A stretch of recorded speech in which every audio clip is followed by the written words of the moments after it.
High দোস্ত, কেমন আছেন? আশা করি ভালো আছেন। আজকে ঘুরতে আসলাম বাঘা মসজিদে, ছোট বাঘা, আমাদের রাজশাহী জেলাতে বাঘা মসজিদ। এই তো বন্ধুরা দেখতে পাচ্ছেন, এটা অজুখানা।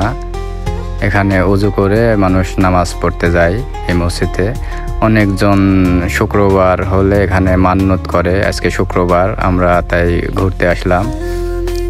আসুন বন্ধুরা দেখি যে এখানে শুক্রবার আসলে কি কি হয়। এখানে অনেক কিছু হয়, মানুষ নামাজ পড়তে আসে অনেক দূর দূরান্ত থেকে তারা এসে এখানে সালাত আদায় করে। বন্ধুরা আমরা এখন যাচ্ছি অপোজিট পাশে। এই পাশে দিঘি আছে, আর যারা মান্নত করছে এই মসজিদে তারা এসে এখানে রান্না বান্না করছে, তারা আত্মীয় স্বজনকে নিয়ে তারা খাওয়া দাওয়া করবে। বন্ধুরা আমরা এই পাশে আসছি, দেখি এদিকে কি দেখা যায়। এই যে বন্ধুরা, সর্বপ্রথমে আপনাদেরকে বললাম যে মান্নত করে মানুষ, মান্নত করে এখানে এসে রান্না বাড়া করে মসজিদের অপোজিট পাশে। এই যে বন্ধুরা, এখানে খিচুড়ি রান্না হচ্ছে। এখানে এই ভাইরা অনেক দূর থেকে এসে তারা রান্না বান্না করে খাওয়া দাওয়া করে তাদের মান্নত পূর্ণ করে তারা চলে যাবে।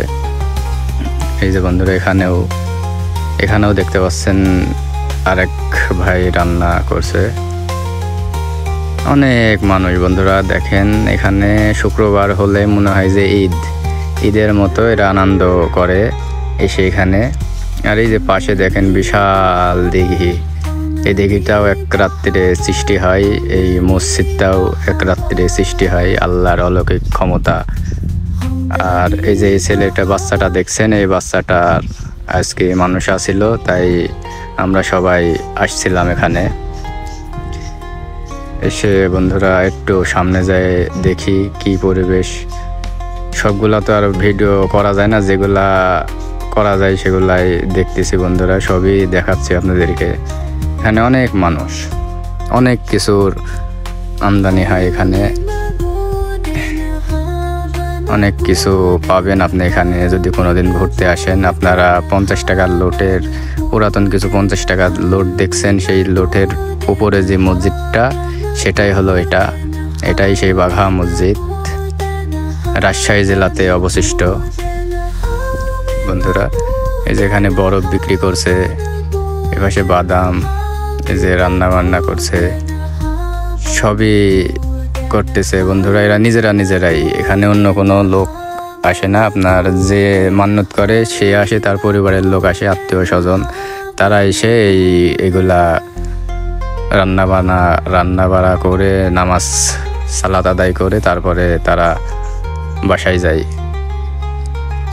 তাই বন্ধুরা আমরা সামনের দিকে আছে। এই যে বন্ধুরা দেখুন কিছু বাটি, খেলনা, ছেলেদের, মেয়েদের, ছোটদের, বাচ্চাদের খেলনা। আর এইদিকে মানুষ দিঘির পাড়ে বসে বা হাওয়া খায়। এখানে খুবই ঠান্ডা পরিবেশ বন্ধুরা। এখানে এত রোদ গরমের মধ্যেও এই জায়গা এসে দেখলাম যে অনেকটাই ঠান্ডা, নিরিবিলি বাতাস সবসময় বয়া যায়। তাই দোসরা আসুন দেখি আরও সামনে আগাই, দিঘির পাড়ের দিকে যাই। আমরা তো এদিকে অনেক জায়গা বন্ধুরা, অনেক এরিয়া নিয়ে এই মসজিদটি বাঘা।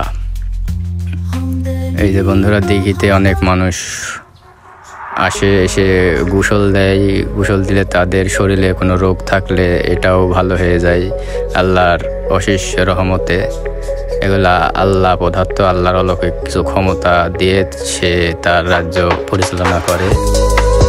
তাই বন্ধুরা, আল্লাহর অলৌকিক ক্ষমতা আমরা অবিশ্বাস করতে পারবো না, কারণ 360 উলিয়ার দেশ এই বাংলাদেশ।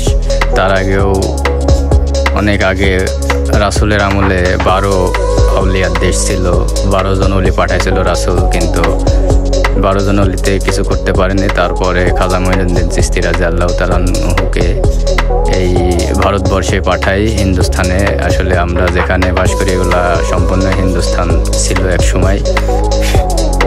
তাই বন্ধুরা, এখানে ভারতবর্ষে খাজা মঈনুদ্দিনকে পাঠানোর পরে 360 উলিয়া এই বাংলাদেশে পাঠানো হয়। তাই বন্ধুরা, এই উলিয়ারা এসে তাদের কিছু কার্যকলাপগুলান দেখিয়ে গেছে, করে গেছে, সেইগুলা নিয়েই আমাদের আজকের এই ভিডিওটি।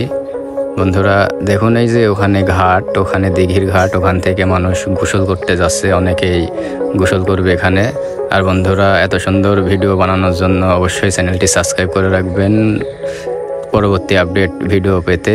আর চ্যানেলটি সাবস্ক্রাইব করে আমার পাশেই থাকবেন। আমি এমনই রোমাঞ্চকর ভিডিও আপনাদের জন্য আপলোড করি এই চ্যানেলে। আর ধন্যবাদ বন্ধুরা, ভালো থাকবেন। আর দিঘির পারে অনেক মানুষ বন্ধুরা, দেখতে পাচ্ছেন, অনেক কিছু পাবেন আপনারা যদি ঘুরতে এখানে আসেন, অনেক কিছু দেখতে পাবেন। আর সব চাইতে ভালো হবে আপনারা এখানে এসে অন্তত শুক্রবারে এসে সালাদটা আদায় করবেন। সালাদ যদি আদায় করতে পারেন তাহলে আপনার মনের কামনা বাসনা পূর্ণ হবে।